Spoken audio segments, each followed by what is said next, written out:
Bonsoir à tous. Bonsoir. Et bienvenue à l'étude de ce soir. C'est vrai que le temps n'est pas clément comme on dit, mais il y a d'autres... c'est quand même une bonne journée que le Seigneur nous a donnée afin que nous puissions le glorifier pour tout ce que nous avons. Et nous allons justement mettre à profit le temps qui est devant nous, l'heure, pour essayer d'étudier la parole de Dieu. Et j'espère que nous sommes tous prêts pour écouter cette parole, la méditer et vivre par elle. Bien, de temps en temps, nous allons lire la parole dans la Bible et je vais essayer de conduire cette étude comme ça. Les anciens, quand on dit les anciens, donc c'est le peuple ancien. Il y avait plusieurs peuples anciennement dans les temps de la Bible, même avant que la Bible soit écrite, mais l'histoire de Dieu avec les hommes était déjà en cours.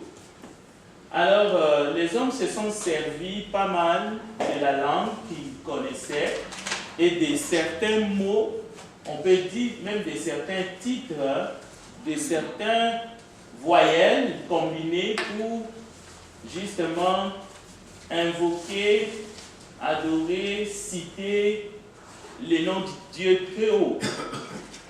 Et nous pouvons retrouver quelques références dans la Bible, mais notre étude ne va pas se baser sur cet enseignement des noms de Dieu, différentes façons que Dieu a été appelé ou invoqué. Donc, les anciens peuples, je ne veux même pas me donner cet exercice d'aller essayer de vous apprendre ces noms parce que ce n'est pas le but de la leçon, mais je vous montre quand même et vous pouvez trouver tel que El Shaddai et bien d'autres. Mais nous allons nous interroger. Les anciens peuples glorifiaient Dieu par ses attributs qu'on retrouve souvent, même beaucoup dans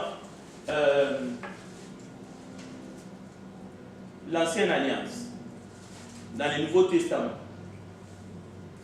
Il prononçait ses attributs, il prononçait ses noms, et il fallait bien les prononcer, bien l'intérioriser, parce que, dépendant des circonstances, il faisait appel à Dieu à travers ses attributs, ses noms, pour qu'il puisse voir ou bénéficier de la manifestation de Dieu. La question, sommes-nous appelés à les imiter? Ces peuples anciens, ces peuples hébreux.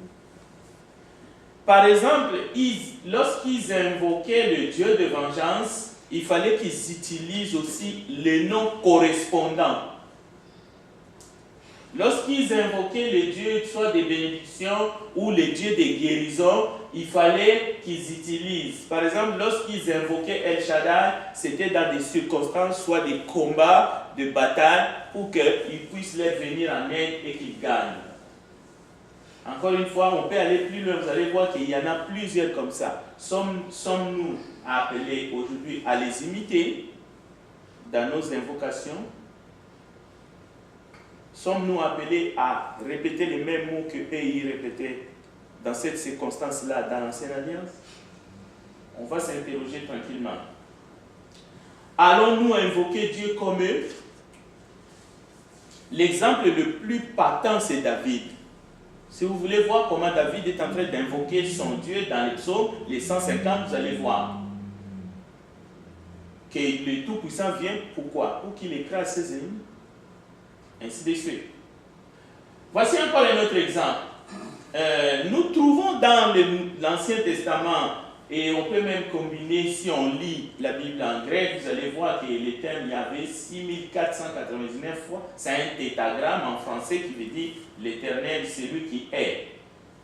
Et d'autres vont aller plus loin pour dire même que c'est le nom propre de Dieu, comme en transformant Yahweh à Jéhovah, c'est devenu le nom propre de Dieu. Et si tu ne crois pas que c'est Jéhovah, le nom propre de Dieu, donc tu es banni de toute spiritualité et même du salut. Alors vous voyez un peu comment est-ce qu'ils dirigeaient leurs invocations.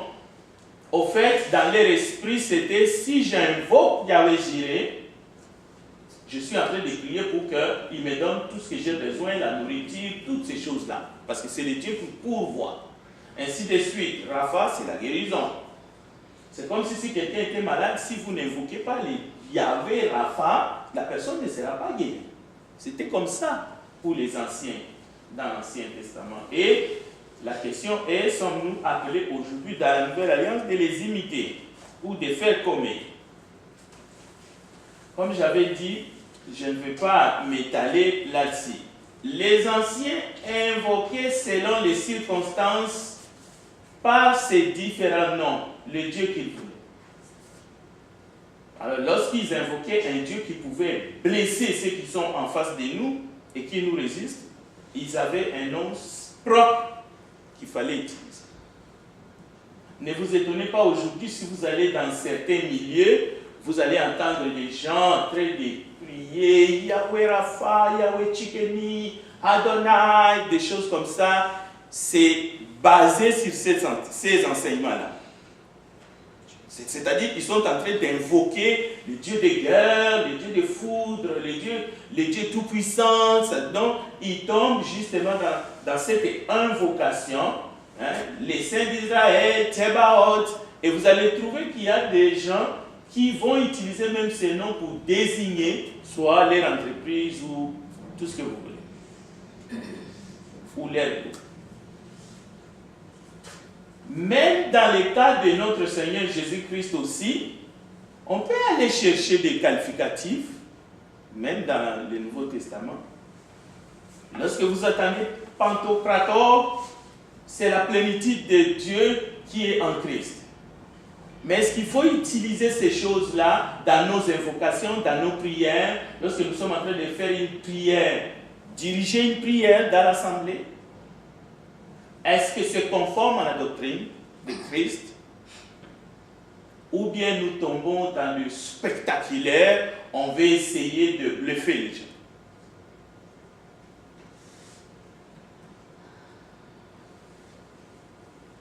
Pour élever sa sainteté, notre Dieu créateur, doit-on retenir et confesser ses attributs, les dire chaque fois que nous adorons ou que nous sommes dans différents besoins?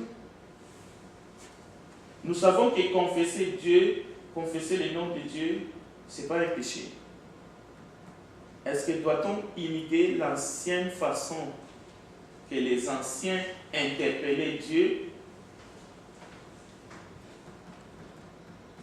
Nous entrons dans le Nouveau Testament. Dieu en Jésus-Christ, Dieu parmi nous, Emmanuel, Dieu avec nous, le Père qui nous aime, Jésus, le Fils de Dieu, qui nous sauve, le Saint-Esprit qui nous convainc de nos péchés, justice de jugement. Nous pouvons tomber dans la même chose aussi là. Mais heureusement, Jésus nous a aidés. Il nous a montré déjà comment nous devons nous adresser au Père avec simplicité, avec humilité. Est-ce que nous devons répéter toujours ces titres ou non? Parce que dans le Nouveau Testament, il y a des noms des titres. Est-ce que lorsque tu pries, tu as besoin de dire Emmanuel? C'est ça aussi. Il y a des titres, il y a des noms, il y a des mots qui ont des significations claires. Le Saint-Esprit, par exemple, c'est celui qui nous aide. Voilà. Quelqu'un dira, si tu t'adresses à Yahweh, Rapha, ta guérison, si tu ne t'adresses pas à Rapha, ta guérison ne poindra pas comme nous. Maintenant, revenons sur une question simple. Pourquoi la souffrance? Pourquoi la souffrance? Pourquoi la mort? Parce que dans l'Ancien, lorsque ces invocations étaient monnaie courante, et Israël faisait des invocations. Et Israël n'est pas le seul. Ce n'est pas seulement dans le judaïsme qu'il y a des invocations. Il y a des invocations dans d'autres milieux.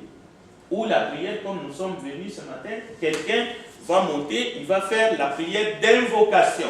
C'est-à-dire, on va interpeller Dieu par tous ses attributs, tous ses noms, pour qu'il puisse se manifester, manifester même sa grâce, sa puissance dans toute la ville de Montréal, dans l'île au complet. Alors, nous avons ces invocations. Nous allons voir maintenant où est-ce que, justement, qu'est-ce que nous, comme chrétiens dans la Nouvelle Alliance, nous devons faire.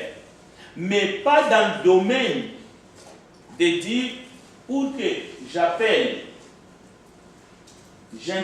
Dieu, je dois l'interpeller seulement par ses noms propres ou ses attributs, parce que ce ne sont pas des noms propres. Ces attributs, ces qualificatifs, qui au début étaient en grec ou en hébreu, qu'on a traduit parfois en français, nous disons Dieu.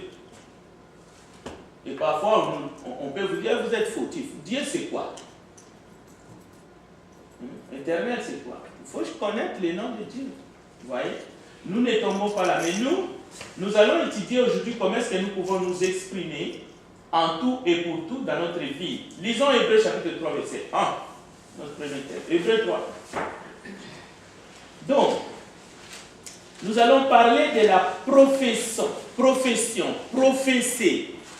Nous sommes très habitués à confesser, mais nous allons voir maintenant professer. Ça veut dire quelque chose un peu plus clair. Parce que confesser, dans l'histoire des hommes depuis quelques siècles, dès qu'on écoute confesser, c'est seulement confesser le péché. Mais dans la Bible, nous allons trouver professer. C'est une manière de parler. Lisons Hébreux 3:1, si vous avez trouvé, allez-y. C'est pourquoi, frères saints qui n'avaient pas à la vocation céleste, considérez l'accord et les souverains sacrificateurs de la foi que nous professons. Voilà, la foi que nous professons. Donc nous devons professer la foi. Professer signifie confesser d'une manière spéciale, pas confesser les péchés. C'est la foi qui est professée. Ce n'est pas le péché qui est confessé. Ici, il est question de professer la foi. Confesser la foi. C'est le même mot, mais dans des sens et des significations différentes. Oui, on peut confesser les péchés, mais on peut confesser la foi. Aujourd'hui, nous sommes dans ce domaine-là, de professer la foi. Si vous ne professez pas la foi, vous professez l'incrédulité. Vous professez les doutes. Et si vous professez les doutes, si vous professez l'incrédulité, vous êtes en train de professer Satan.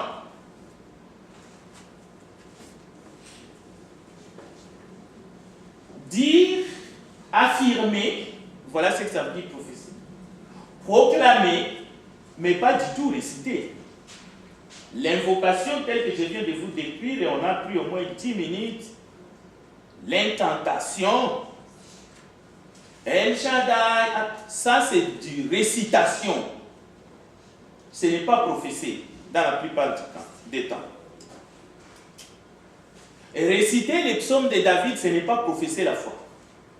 Parce qu'on le récite dans tous les contextes, même dans le mauvais contexte où on réclame la malédiction à ce qui nous fait du tort. Donc c'est diabolique.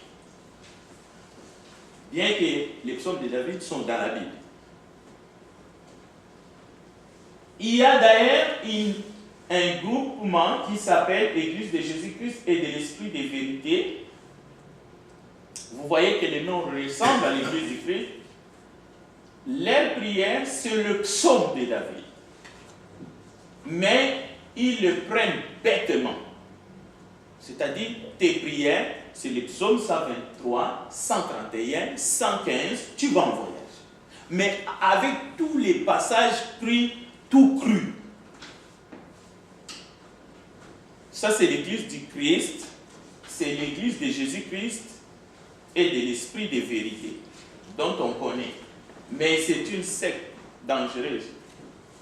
Parce que vous allez trouver l'huile la madame doit enlever ses habits pour qu'on puisse le oindre de l'huile. Tout le corps.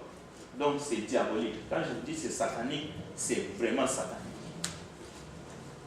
Donc,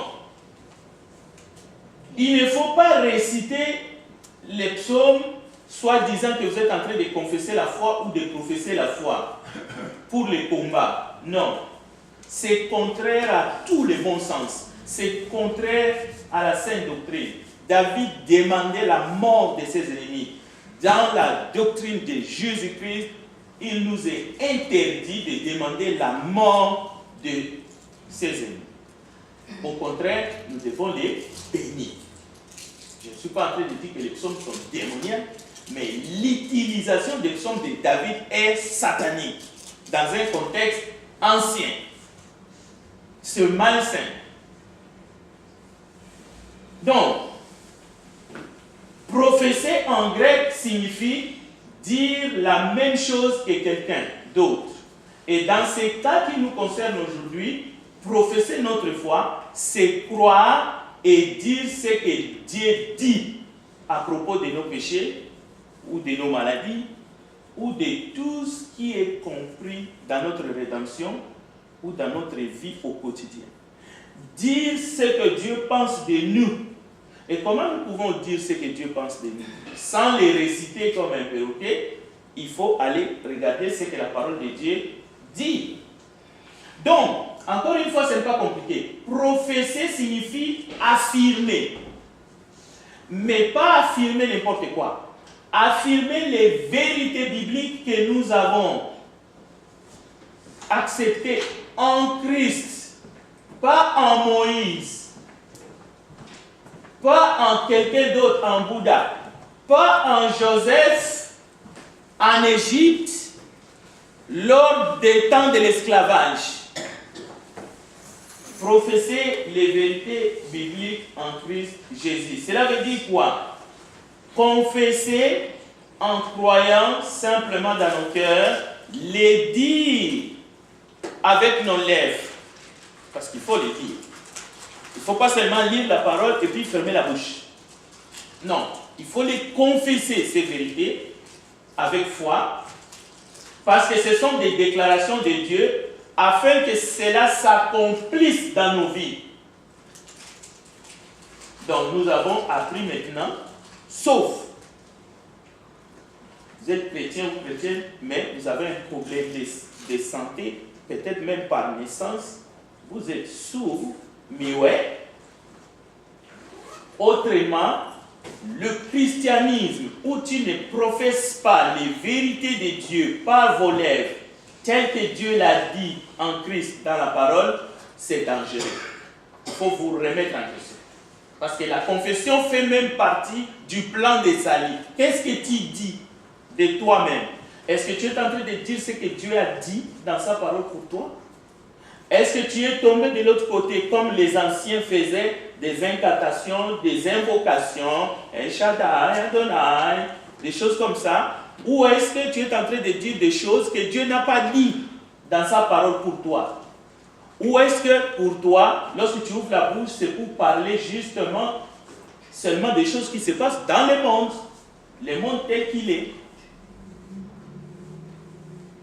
avec ce malheur?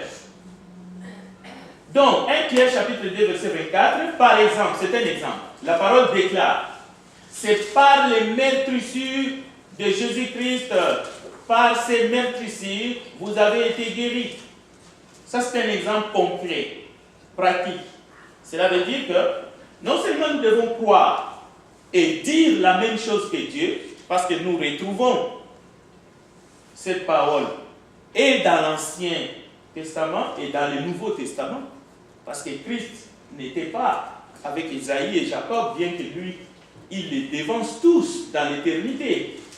Mais ils ont prophétisé et lui, il est venu, il a accompli ses prophéties à la croix.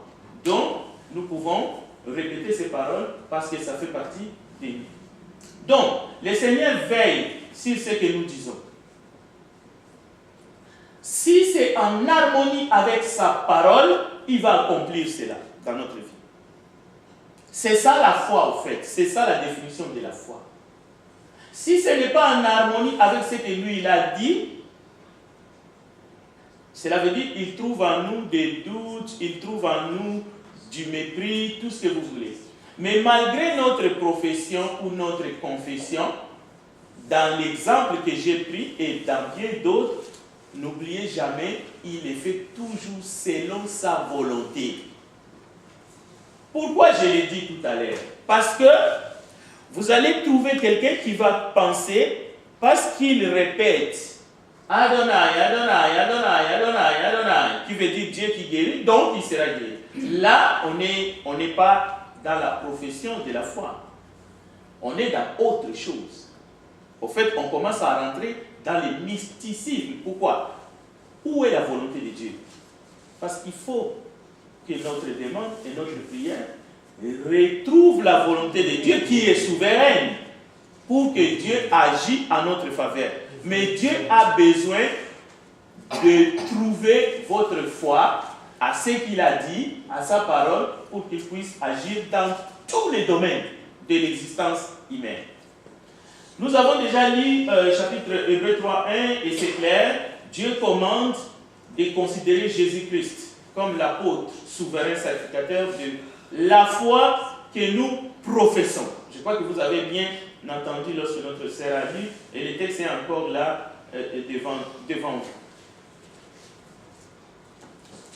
Lorsque Paul dira qu'il prêche la parole de foi, cela veut dire que l'évangile que Paul a annoncé, que nous annonçons aussi, les paroles que nous écoutons, ce sont les paroles de foi.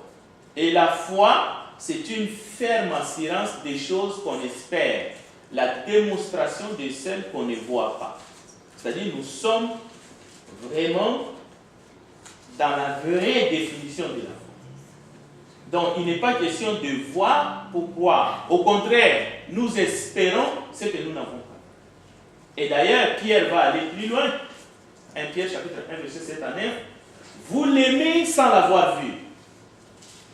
Sans voir le Christ, vous l'aimez. Vous croyez en lui sans le voir encore. Et vous vous réjouissez d'une joie indescriptible et glorieuse parce que vous obtenez le salut de votre âme pour prix de votre foi. Donc, la foi dont il est question ici, c'est justement cette foi-là. Mais c'est une foi qui est guidée par la parole. Ce n'est pas une foi aveugle. Tu fermes les yeux et puis tu invoques et tout ce que tu veux que ça s'opère. Non. La foi marche avec la parole. La foi marche avec la volonté de Dieu, la volonté divine. C'est ça l'humilité. La foi croit à ce que Dieu a dit qu'il peut faire et la foi se remet entre les mains de Dieu et la foi demande que la volonté de Dieu s'accomplisse. C'est pour cela les questions que tout à l'heure je vous ai montrées. Pourquoi les souffrances, pourquoi ceci, pourquoi cela, pourquoi la mort, trouvent toutes des réponses par la foi en Jésus-Christ, celui que Dieu nous a envoyé. Donc, encore une fois, professer, c'est d'abord croire et dire ce que la parole déclare. La foi, c'est agir en nous appuyant sur la parole de Dieu et selon la volonté de Dieu. Si nous demandons en son nom, croyons que nous l'avons reçu et nous le verrons s'accomplir selon sa volonté. Pas par miracle de notre foi. Oui, Jean-Pierre? Prophétie, ce n'est pas seulement en parole, c'est aussi en action. Oui, ici l'action, c'est justement la profession. Parce que une personne qui est assise et qui ne parle pas, dans un sens clair, il ne parle pas, donc il n'est pas en action. C'est comme quelqu'un qui est vivant et qui ne prie pas. Il est inactif. Mais dans le sens que prophétie, quand on dit prophétie, par exemple, sa foi, oui, c'est pas seulement déclarer sa foi, il faut aussi agir. C'est comme la foi sans les œuvres, c'est une foi morte. Oui, tout à fait. Donc prophétie, comme on professe quelque chose, on le déclare haut et fort, mais on agit aussi en conséquence. Oui, on verra tout à l'heure dans la suite de l'étude, on va aborder cet autre aspect. Mais le but de l'étude, c'est que nous pouvons faire tant de choses comme des activistes, mais sur le domaine de la foi, on exprime mal cette foi, comme j'ai pris l'exemple des gens qui prient avec des psaumes. Peu importe ce qu'ils vont faire à l'extérieur, peu importe les aides qu'ils vont apporter aux gens, peu importe leur activité. Mais dans les domaines clés, là où ils doivent rencontrer Dieu, là où ils doivent exprimer, par exemple quelqu'un qui est malade, comment est-ce qu'il parle? Ce n'est pas ce qu'il a fait dans sa vie qui va changer comment est-ce qu'il est en train de vivre sans maladie. C'est là où nous sommes. Donc si nous maîtrisons là, on verra que la foi sans réserve est morte. D'ailleurs, quelqu'un qui a une foi morte ne va même pas prier Dieu comme il faut, ne va même pas témoigner les œuvres de Dieu parce que la Bible dit que sa foi est morte. D'accord. Que devons-nous professer ou dire par la foi? Peu de chrétiens ont compris aujourd'hui la place de la profession dans le plan de Dieu. Cela veut dire par exemple, quand quelqu'un est malade ou souffrant, il peut décider de rester silencieux, c'est un choix. Mais les apôtres disent quoi? Les Écritures disent quoi? Je donne un exemple. Les apôtres demandaient la prière pour eux-mêmes lorsqu'ils étaient persécutés, ou lorsqu'ils étaient en prison, ou lorsqu'ils étaient devant l'adversité. Si eux qui étaient si proches du Seigneur demandaient à ceux-là qui étaient même leurs enfants dans la foi, ceux-là à qui ils ont annoncé l'évangile, qui prient pour eux, on voit comment est-ce que nous devons professer pour montrer que Dieu a le pouvoir, la puissance d'agir lorsque nous sommes mal.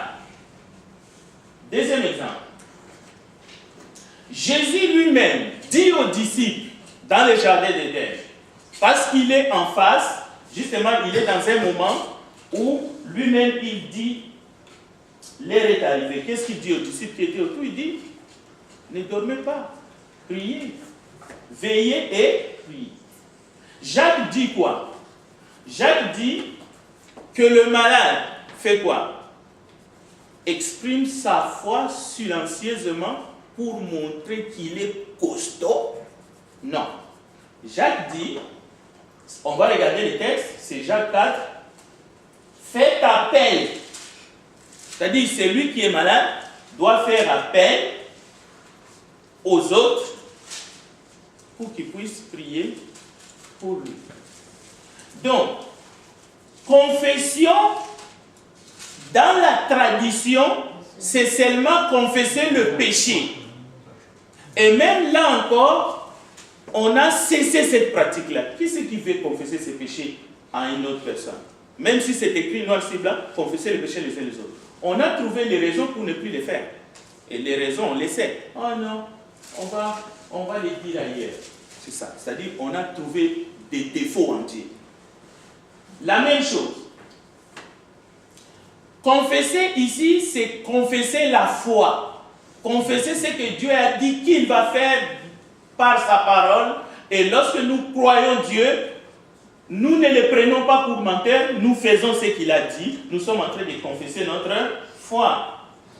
Nous devons confesser par exemple que Jésus est notre Rédempteur. Il n'y a rien du mal.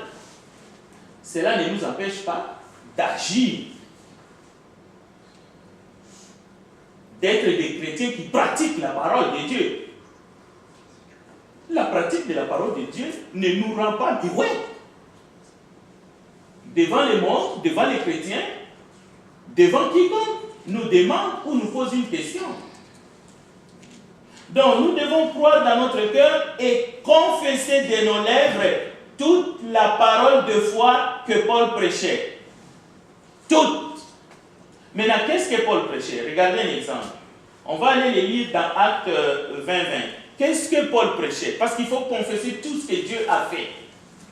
Aujourd'hui, on voit dans certains mouvements, les gens se lèvent pour témoigner, même tous les jours, lorsqu'il y a des réunions. Mais ce n'est pas de cela dont il s'agit. Parce qu'ici, il s'agit de confesser la parole de foi. Lisons Actes des Apôtres, chapitre 20, verset 20. Vous savez que je n'ai rien caché de ce que vous était utile et que je n'ai pas craint de vous prêcher et de vous enseigner publiquement et dans la maison. Paul a prêché tous les conseils de Dieu. Vous voyez les mots conseil. Cela veut dire les chrétiens devraient être des gens qui parlent. Mais de quoi? Pas seulement de leurs péchés. Tous les conseils de Dieu. Paul a dit, même dans les maisons, même en privé, je vous ai dit tous les conseils de Dieu. Regardez d'abord quand Paul s'intéresse à Timothée. Il lui dit, ne bois pas seulement de l'eau. Prends un peu du vin à cause de ton indisposition de ton estomac. Vous voyez? Il n'était pas en train de lui dire que la guérison est dans le vin. Ça, c'est quelque chose qui était monnaie courante. Il fallait bouillir de l'eau, ainsi de suite. Les vins étaient pour assainir l'eau. Donc, Paul n'a pas prêché seulement tous les conseils de Dieu, mais si vous regardez dans les contextes, vous allez voir, il a prêché toutes les richesses insondables de Christ. Et il dit aux disciples qu'il ne leur a rien caché de ce qui leur était utile. Écoutez bien, rien caché. Il y a des silences dont on dissimule les vérités utiles pour les gens qui sont avec nous ou qui sont autour de nous. Et ça peut les conduire à la mort. Les chrétiens qui parlent de tout ce qui se passe dans le monde, mais qui ne professent pas leur foi par leurs lèvres. Et Jean-Paul a bien raison de faire ces points-là, mais ce n'est pas le sujet de ce matin. Il s'agit de professer par les lèvres, par la bouche, les paroles de Dieu. Les uns les autres, mais aussi lorsque nous sommes dans l'adversité ou dans la joie, que nous puissions communiquer. Oui. Vous avez parlé des psaumes qu'on ne peut pas, dans nos prières, utiliser des psaumes, tout ça. Mais dans Éphésiens 5, verset 19, Paul dit, entretenez-vous par des psaumes, par des hymnes et par des cantiques spirituels, en chantant et célébrant de tout votre cœur les louanges du Seigneur. Est-ce que là, les psaumes spirituels, les psaumes qui ne parlent pas de vengeance, je ne peux pas les utiliser?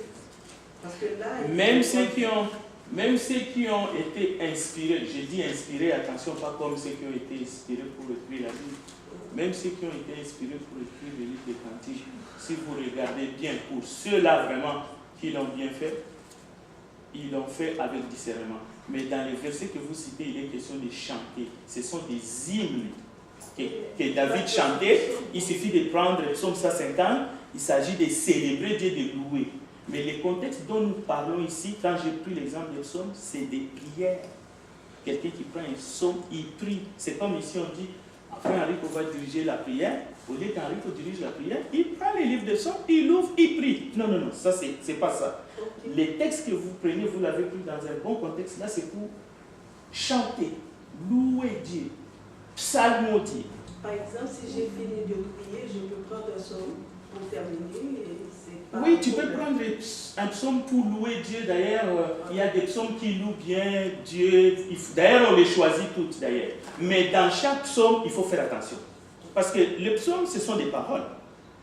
Ce n'est pas des chants, en guillemets, ce sont des paroles, parce que ça fait partie de la Bible.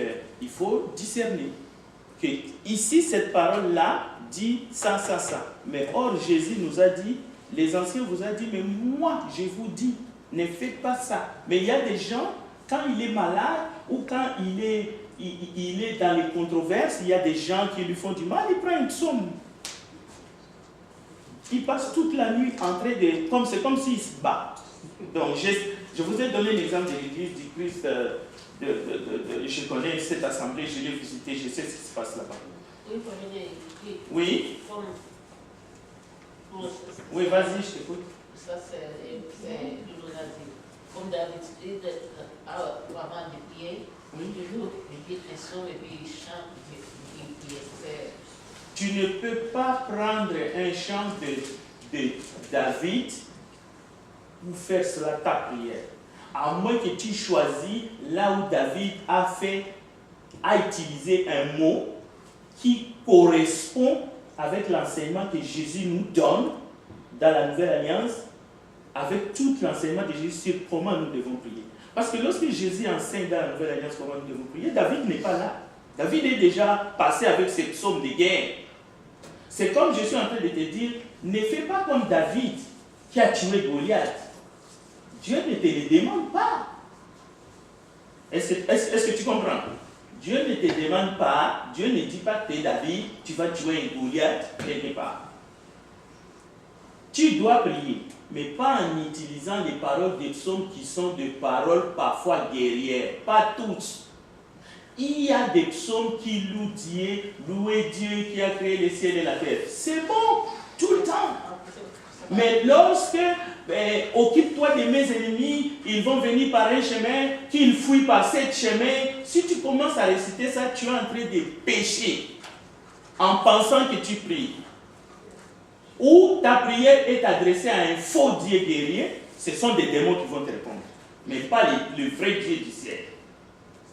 Bien, les ressources de notre Père sont infinies, parce que tous ces noms-là que vous voyez, Yahvé, vous allez croire que vous priez le vrai Dieu, mais vous priez un Dieu, un faux, un Dieu grec, qui agisse dans le monde des esprits et dans le monde des vengeances. Ça existe. Il y a des gens qui prient avec la Bible tournée comme ça. Regarde, ça c'est la Bible, ils tournent la Bible comme ça et ils prient. Il y a des gens qui utilisent la Bible pour faire n'importe quoi, oui.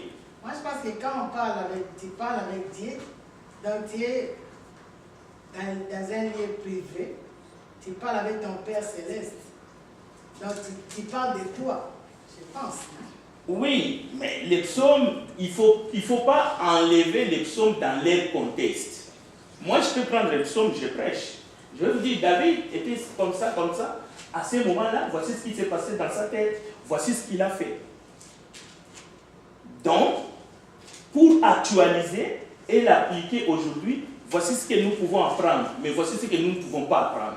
Voici ce qui n'est pas un exemple pour nous. Mais les psaumes, lorsqu'ils sont en train d'être utilisés comme prière aujourd'hui, par ignorance, n'exclut rien, ne saute rien. Quand tu prends les psaumes 121 ou 133 ou je ne sais pas quoi, tu les lis en entier, non? Tu les lis en entier. Et le fait de les lire en entier, même là où ça demande un esprit de vengeance, tu es en train de professer au fait n'importe quoi. Des choses que tu ne maîtrises pas et tu ne connais pas et dont Dieu ne t'a pas demandé de le faire. Donc il faut seulement comprendre que la prière c'est un dialogue entre toi et ton Père. Tu dois mesurer les paroles. Si tu veux parler à ton père ou à ta maman, tu ne vas pas aller utiliser quand même les paroles que David a dit il y a de cela des millénaires et des millénaires. Tu dois parler au présent. Mais c'est pas tout, quelqu'un, c'est pas tout. Beaucoup font ça, je sais. Mais je ne peux que dire la vérité. Ok. Oui. Oui, je pense que dans les psaumes, on fait les gens comprendre que, comparé avec si ton ennemi a faim, donnez-lui à manger. Voilà. Dans un sens. Là, c'est le christianisme, c'est la Oui. parole du Seigneur. Mais si les psaumes a dit certains psaumes de vengeance, est-ce que ça correspond avec la parole? Non. Là, vous allez le voir, Vous allez les voir. C'est pas ça qu'on dit que les psaumes, il faut les mettre de côté. Non, ce n'est pas ça du tout. Non, c'est seulement. Il y a des psaumes qui sont correspondent avec Oui. ce qu'on fait aujourd'hui. On peut les lire au début d'un culte. Le problème, c'est de les prendre sans discernement. Le psaume n'est pas mauvais. C'est l'usage des psaumes qui est mauvais. Tous les psaumes font partie. C'est comme aujourd'hui, nous lisons Lévitique. Nous lisons Deutéronome. Je ne peux pas venir ici pour vous dire Lévitique est mauvais. Deutéronome, c'est mauvais. Mais lire Lévitique et essayer de le mettre en pratique sans discernement, c'est satanique. Ça, c'est clair. Oui, Jean-Paul. On ne devrait pas mélanger les psaumes et la prière. Voilà par exemple. Sinon, on devient comme les gens qui répètent Voilà. les choses. C'est aussi simple que ça. Il ne faut pas mélanger les psaumes avec la prière. Tant que tu lis les psaumes, tu ne pries pas. Voilà. Ça, c'est un bon point. Tu ne pries pas, Marcel. Ok, d'accord. Mais quand tu laisses les psaumes à côté, tu te concentres, tu fermes la porte, comme Constantine a dit, tu parles à ton Père. Tu sais comment on prie ici. Je n'ai jamais vu quelqu'un ici qui dirige une prière, il prend les psaumes, il l'ouvre, je n'ai jamais vu. C'est parce que ça ne correspond pas à la vérité. Mais il faut qu'on le dise aussi parce que les gens parfois ici sont corrects, mais ce qu'ils font chez eux, à la maison, c'est contraire à la parole de Dieu. C'est pour cela qu'on l'enseigne. Je ne dis pas ici un tel le fait, mais on essaie de... Bien, on va terminer en disant... Des fois, on va donner à un enfant un nom comme la maladie. Qui peut donner à son enfant le nom de maladie? Personne. Mais il y en a, c'est possible. Donc, il ne s'agit pas de nier quand on est malade ou quand on souffre. Non. Mais la maladie ne peut pas devenir un prénom. Est-ce que vous comprenez ce que je veux dire? Non, ce n'est pas ton prénom. Tu n'es pas un malade. Tu as ton nom, tu as ton prénom. C'est un état, oui. Est-ce qu'on peut donner à un enfant là, le nom des Oui, dieux? oui, il y a des gens. Ah, pardon? Le nom des dieux? Bon, là encore, moralement parlant, il y a des enfants.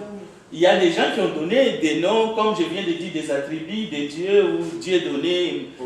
Bon, moi je ne peux pas dire non, oui, mais oui, mais je ne pense pas que c'est déjà bien, parce que nous, notre exemple contraire, à la naissance de notre fils, on a essayé de donner béni de Dieu.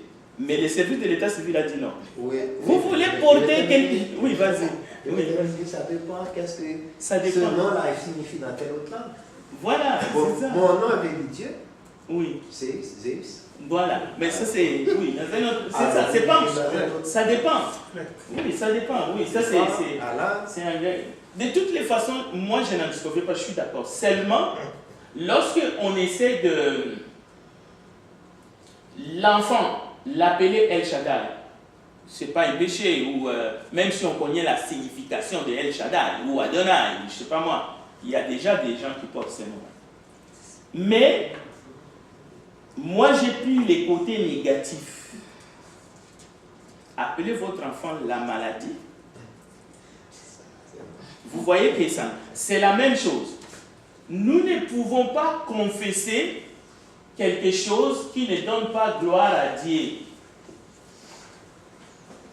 Nous pouvons confesser notre foi, telle que nous l'avons vu ce soir, mais tout en sachant que la volonté de Dieu est souveraine et nous nous attendons, selon sa volonté, que Dieu agisse dans nos vies. Nous savons tous que par le mépris de Christ, nous avons été guéris. Et nous prions pour les malades, tout en étant conscient que la volonté de Dieu va s'accomplir si nous agissons avec foi. Si notre langage aussi a changé.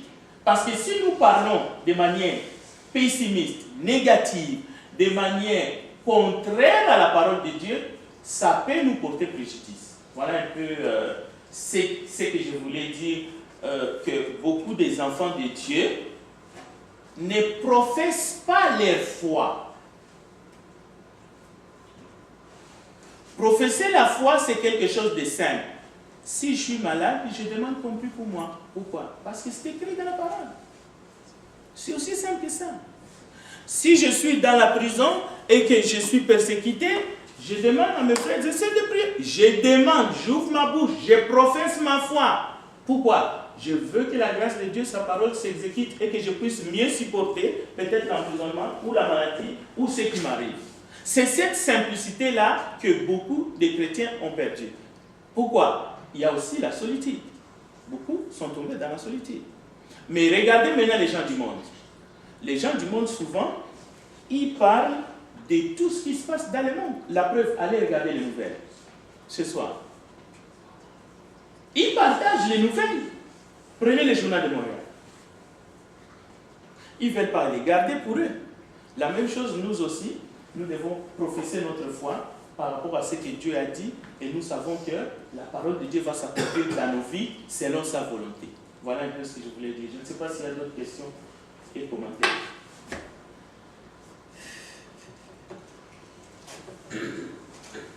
Parce que le diable cherche à nous dominer. Il veut que nous confessons les doutes.